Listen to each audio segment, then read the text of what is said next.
قدر جو ہے ایک تو اسی سے لفظ قدرت بنا ہے، اور نمبر دو اسی سے کسی شے کی قدر و قیمت، اور پھر اسی کے معنی ہے اندازہ مقرر کر دینا، کسی شے کا اندازہ مقرر کر دینا، یہ قدر ہے۔ اللہ نے ہر چیز کا ایک اندازہ مقرر کر دیا ہے، اور قدر مقادیر مشکات شریف میں ایک پورا باب ہے، ایمان بالقدر اس کا عنوان ہے صحیح معنی میں۔ تو پہلی حدیث کیا ہے؟ مسلم شریف کی روایت ہے، عبداللہ ابن عمرو بن العاص رضی اللہ تعالی عنہما۔ حضرت عمرو بن العاص جو بڑے سرداران قریش میں سے تھے، بڑے سیاستدان تھے اور بڑے بہادر انسان بھی تھے، ان کے بیٹے ہیں عبداللہ، اور بڑی دلچسپی کی بات یہ ہے کہ باپ اور بیٹے کے مزاج میں بود المشرقین تھا۔ وہ تھے جنگجو اور سیاستدان اور بڑے سرداروں میں سے، یہ تھے انتہائی زاہد و عابد، انتہائی زاہد و عابد۔ انہی کے بارے میں آتا ہے پوری پوری رات کھڑے رہتے تھے نوافل میں، اور ہر روز روزہ رکھتے تھے، جس پر حضور نے یوں کہنا چاہیے کہ ڈانٹ پلائی۔ آپ کو اطلاع ہوئی، آپ نے بلایا، یا عبداللہ اولم اخبر انک ترجم ولا فی انفسکم الا فی کتاب من قبل ان نبرأ۔ کتاب سے مراد کیا؟ نہیں پڑتی تم پر کوئی مصیبت، کوئی تکلیف، نہ زمین میں نہ تمہاری جانوں میں، زمین میں سیلاب کا آ جانا، زلزلے کا آ جانا، کوئی اور اس طرح کی عمومی ہلاکت کا آ جانا، عمومی تکلیف کا آ جانا، تمہاری جان میں اچانک جو ہے تشخیص ہو گیا کینسر ہے، اچھے بنے مصیبت، جیسے ابھی آیت میں نے پڑھی ما اصاب من مصیبت فی الارض ولا فی انفسکم۔ ہم ہر وقت زد میں ہیں، کوئی تکلیف آ گئی، کوئی مصیبت آ گئی، کوئی بیماری آ گئی، کوئی حادثہ ہو گیا، کوئی بچہ فوت ہو گیا، کوئی عزیز جو ہے وہ فوت ہو گیا، یہ ہر وقت حوادث ہے۔ تو جو بھی کچھ پیش آتا ہے وہ علم خداوندی میں ہمیشہ سے تھا۔ یہی وجہ ہے کہ ایک اور حدیث ہے ابن الدیلمی سے، لمبی حدیث ہے وہ، لیکن اس کے اندر جو آخری ٹکڑا ہے وَتَعْلَمَ، یعنی انسان کے نجات کے لیے لازم ہے کہ یہ بات بھی تم جان لو، انما اصابک لم یکن لیخطئک وانما اخطأک لم یکن لیصیبک ولو مت علی غیر ھذا، اگر تم اس کے سوا کسی صورت پر ہوگے تو جہنم میں داخل ہو جاؤ گے، لدخلت النار۔ یہ جان لو کہ جو چیز تم پر آئی وہ آنی ہی آنی تھی۔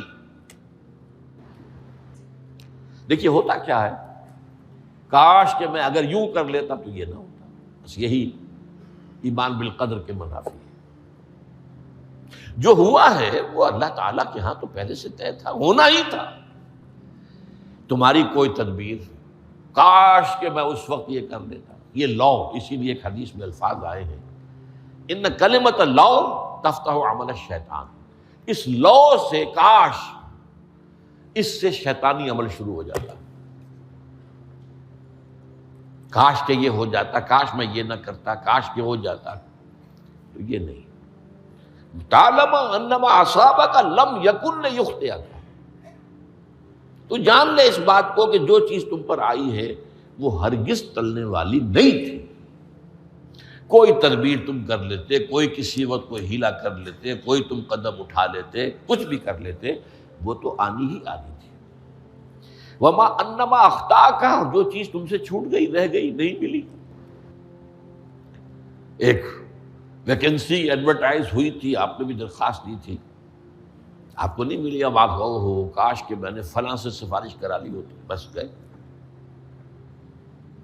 تو جو چیز چھوٹ گئی وہ چھوٹ جانی ہی تھی، اس میں قطعاً جو ہے کوئی شکل، کوئی تدبیر، کوئی سفارش، کسی طرح کا کوئی بھی ہیلا، کوئی جو ہے اس پہ کارگر نہیں ہو سکتا تھا۔ لم یکن لیصیبک ومت علی غیر ذالک، اگر تو اس کے سوا کسی کیفیت پر تیری موت واقع ہوئی، اگر یہ یقین نہیں ہے، یہ ہے تقدیر کا وہ مفہوم کہ جس کا تعلق ہے علامہ اصاب الانسان، جو انسان کے اوپر وارد ہو رہا ہے، اس کے ضمن میں تقدیر کا مفہوم کیا ہے، کہ جو ہوا ہے وہ تو ہونا ہی تھا۔ اس میں تو کسی شک و شبے کی گنجائش نہیں، بالکل اللہ تعالیٰ کا فیصلہ ہے۔ البتہ در حقیقت ایک دوسرا پہلو ہے، ما یفعل الانسان، وہ جو انسان کرتا ہے۔ یہاں آ کر یہ تقدیر کا مسئلہ بہت ٹیڑھا ہو جاتا ہے۔ آیا میرے اندر کوئی اختیار بھی ہے کہ نہیں؟ Do I have any free choice؟ یا ہر شخص پہلے سے طے ہے؟ تقدیر کا ایک عام مفہوم یہ ہے، اور اس مفہوم میں بھی بعض روایات بھی ہیں جو اس کی تائید کرتی ہیں کہ ہر چیز پہلے سے طے ہے، لکھی ہوئی۔ اور یہ جو حدیث ہم نے ابھی پڑھی ہے، یہ گویا کہ اس کی ایک مثال ہے کہ وہ جو لکھ دیا گیا تھا، فرشتے نے لکھ دیا تھا، رحم مادر میں لکھ دیا تھا، شقی او سعید، یہ بدبخت ہے یا سعادت مند ہے۔ تو ایک شخص پوری عمر نیکی کے کام کرتا رہا، آخری وقت میں آ کر کوئی ایسا حادثہ پیش آ گیا کہ وہ اہل جہنم کے سے کام شروع کر دی اور جہنمی ہو گیا۔ یا ایک شخص ساری عمر جو ہے جہنمیوں کے سے کام کرتا رہا، آخری وقت میں آ کر کوئی ایسی توفیق ملی، کچھ ایسا معاملہ ہو گیا، توبہ کر لی اور اس نے جو ہے اہل جنت کے سے اعمال شروع کر دی، ضرورت ہوگی۔ تو یہ جو ہے علامہ سابق کا علیحدہ بات ہے، اور علامہ یفعل الانسان، انسان کیا کرتا ہے، اس میں اس کی قدرت کتنی ہے۔ اور یہ ہمارے ہاں فلسفے کا بڑا مشکل موضوع ہے، اسی کا نام ہے جبر و قدر۔ ہمارے اسلاف میں بھی کچھ لوگ ایسے ہیں متکلمین میں سے، دیکھیے ہمارے ہاں ایک وہ لوگ ہیں کہ جو اس پر قناعت کرتے ہیں کہ جو اللہ نے کہہ دیا اور رسول نے کہہ دیا، اس سے آگے ہم مین میخ نہیں نکالیں گے، وہ محفوظ راستے پر ہوتے ہیں۔ لیکن بہرحال انسان کو اللہ نے ایک عقل بھی دی ہے، اور یہ عقل سوالات اٹھاتی ہے، اور جو زیادہ ذہین انسان ہوتے ہیں ان کے اندر ان کی یہ مصیبت زیادہ ہوتی ہے، لہٰذا وہ تو سوچتے ہیں، کچھ نہ کچھ غور و فکر کرتے ہیں، بات سمجھنے کی کوشش کرتے ہیں۔ اس میں اب ہمارے ہاں دو طبقے ہو گئے، جبریہ قدریہ۔ ایک نقطۂ نظر یہ ہے کہ انسان مجبور محض، کوئی اختیار نہیں، اور ایک یہ ہے کہ انسان قادر مطلق ہے، جو چاہتا ہے اپنے فیصلے میں مختار مطلق ہے، تو فیصلہ کرتا ہے۔ انہیں قدریہ کہتے ہیں۔ تو جبریہ اور قدریہ ان کی بحثیں ہمارے یہاں، یہ وہی تقدیر کا مسئلہ جو میں نے کہا تھا، بحثوں میں آ کر الجھ جائے، آج تک حل نہیں ہوا، حل ہو سکتا ہی نہیں۔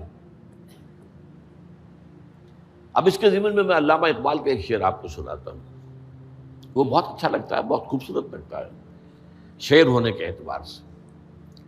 تقدیر کے پابند جمادات و نباتات، مومن صرف اللہ کے احکام کا پابند۔ اس میں انسان سے پابندی کی نفی کر دی گئی ہے، وہ صرف پابند ہے اللہ کے احکام کا۔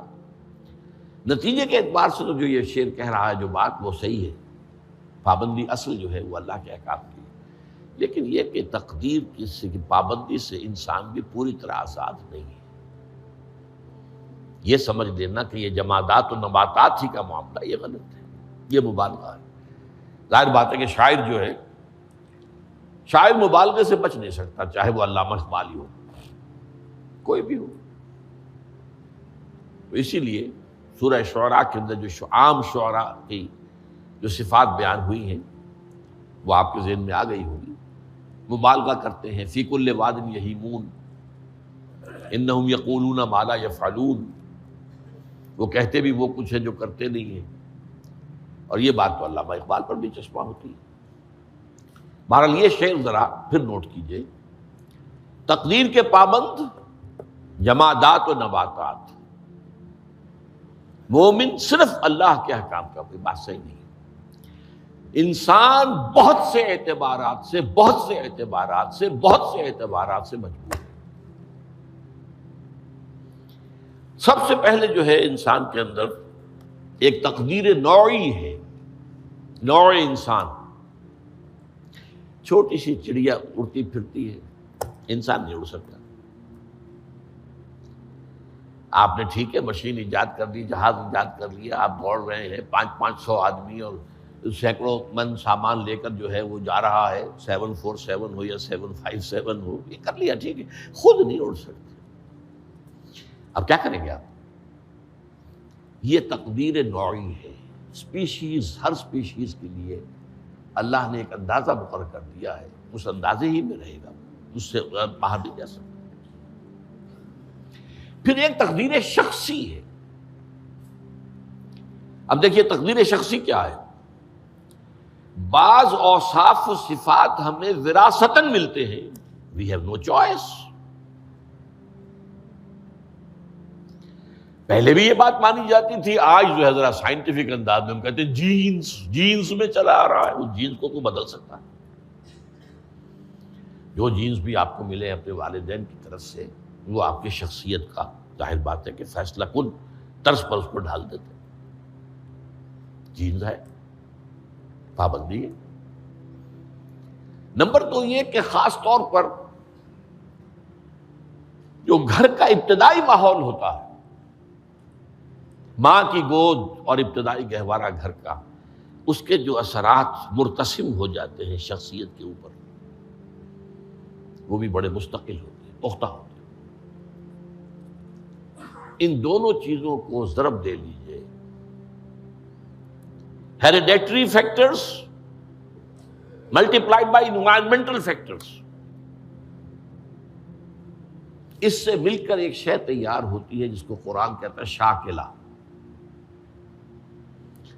قل کل یعمل علی شاکلتہ فربکم اعلم بمن هو اہدی سبیلا، سورہ بنی اسرائیل۔ شاکلہ کسے کہتے ہیں؟ شاکلہ شکل دینے والی شے۔ آپ کو لوہا ڈھالنا ہے، کوئی خاص پرزہ بنانا ہے، اس کا پہلے سانچہ بناتے ہیں۔ لوہے کو پگھلا کے اس میں ڈالیں گے تو جیسا سانچہ ہوگا ویسا ہی لوہا جو ہے وہ شکل اختیار کرے، اسے شاکلہ کہتے ہیں۔ یہ شاکلہ جو ہے ہر انسان کا اس سے باہر